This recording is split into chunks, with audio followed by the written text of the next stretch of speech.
वही पसंद अपनी होनी चाहिए। दोनों की एक ही पसंद चाहिए, अलग अलग पसंद नहीं चाहिए। वांगमण कार्य कर्मणः, वांग यानी वाचा, मन आपका तन मन जो भी है, जो भी विचार करने की पद्धति है, दोनों की एक ही होनी चाहिए, उसमें भिन्नता नहीं होनी चाहिए। ठीक है। द्वे ऊर्जे विष्णुस्त्वानयतु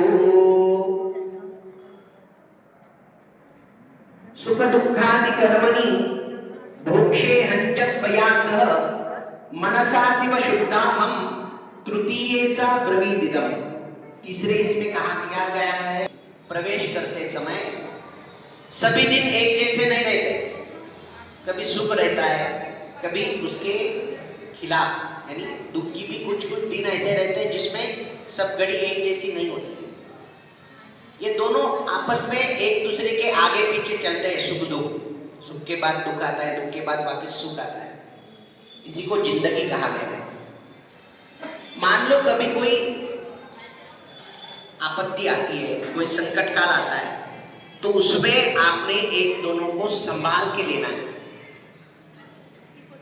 सुख न करने यानी क्या है, जो भी आपके घर में बना हुआ हो, पंचपक्वान्न हो या सूखी रोटी हो, जो भी है वह अच्छा है। मनसातिव शुद्धाहम, प्रसन्नांतःकरण से उसका स्वीकार करना है। ऐसे नहीं है, पंडित जी ने बोला था कि ले यज्ञादीनि च कर्माणि मोक्षे हंच त्वयासम। यज्ञ या जो भी कार्य हो उसमें आपको उनकी अर्धांगिनी बनकर साथ देना है। आज जैसे पूजा की तैयारी के लिए हमारे बहनी ने मेरे से लिस्ट बना के ले लिए और उस प्रकार से सब रेडी रहना पड़ा क्या कहीं नहीं।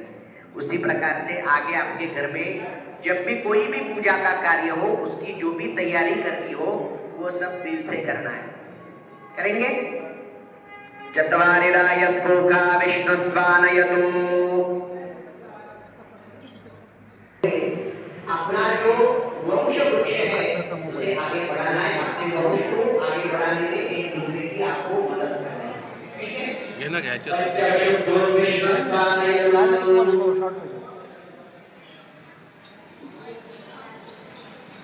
दुःखं चैव सुख दुःखे त्यहं मित्रं षष्ठे वैसा ब्रवीदिदम्। यानी जो तीसरे वचन में कहा गया उसे वापस रिपीट किया है। कोई दूसरी चीज को रिपीट किया है क्या? नहीं, केवल इस बात को रिपीट किया है। क्यों? आज आनंद का प्रसंग है, मैं जो भी बोल रहा हूँ आप दोनों हाँ हाँ बोल रहे हैं। तो हाँ कहाँ है उसे आप इस प्रकार से निभाते हैं। इसलिए वापस आपको याद दिला रहे, क्या कह रहे? दुःखम चैव सदारिद्र्यम सुखम चैव सुशोभनम। यानी सुख में हो या दुख में, जिस प्रकार किसी संकट काल में कोई मित्र अपने मित्र की मदद करता है, क्या कहते हैं मराठी में, माने कोई अपना दोस्त होता है, कोई अपना मित्र होता है। तो आप दोनों को एक दूसरे का अच्छा, ये उनके मायके से अपने यहाँ ससुराल में आ रहे हैं, आते हैं तो नए हैं, इनके लिए तो और भी लैंग्वेज प्रॉब्लम है और भी कोई प्रॉब्लम है। मान लो उनसे अगर कोई गलती भी होती है तो ऐसे कहते हैं, अगर किसी को उसकी गलती समझाना है तो एकांत में समझाना है। चार लोगों के सामने उसको कभी गलती का एहसास नहीं कराना है। कुछ गलती होती है तो एक साइड में लेके जाना है, उसको अच्छे से समझाना है, ये चीज जो आपने की है ये गलत है, इसको इस प्रकार से नहीं करना है। लेकिन अगर कोई अच्छी चीज होती है तो उसको सबके सामने उसकी सराहना करनी चाहिए। मराठीत आपण काय म्हणतो, एखाद्याचं कौतुक करायचं तर चार माणसात केलं पाहिजे। त्यामुळे काय होतं, त्या माणसाला खूप येतो, त्याचा उत्साह चांगल्या प्रकारे वृद्धिंगत होतो। अगर उनसे कोई गलती होती है तो उसको संभाल के रखें। शतर्तोभ्यो विष्णुस्त्वानयतु।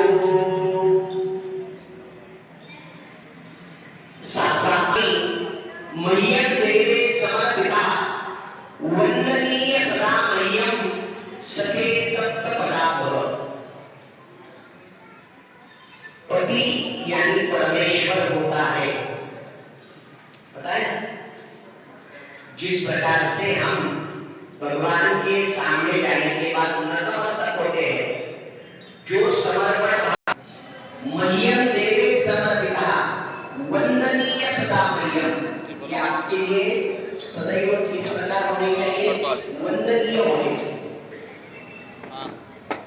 आज अपने मायके से ससुराल में आने के बाद आपके ऊपर जिम्मेदारी है, जैसे मैंने शुरू में बताया, वही कुल को मान बढ़ाने की, उनका सम्मान बढ़ाने की सबसे बड़ी जिम्मेदारी आपके ऊपर है। इस घर में आने के बाद छोटे बच्चे से लेकर बड़े तक सबका मान सम्मान आपको रखना है।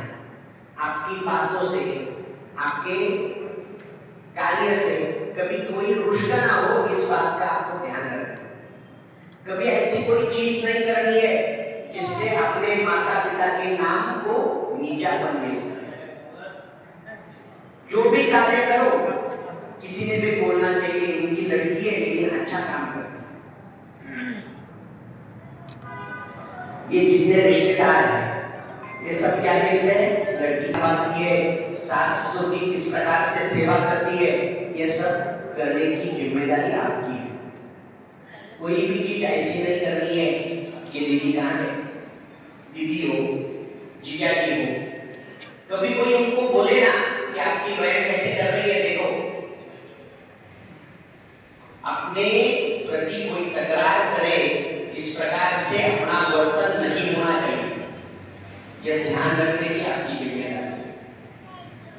अच्छे स्वभाव से सबका मन जीतना है और अपना और अपने पति का मान आपको बढ़ाना है। बढ़ाएंगे? सखे सप्तपदा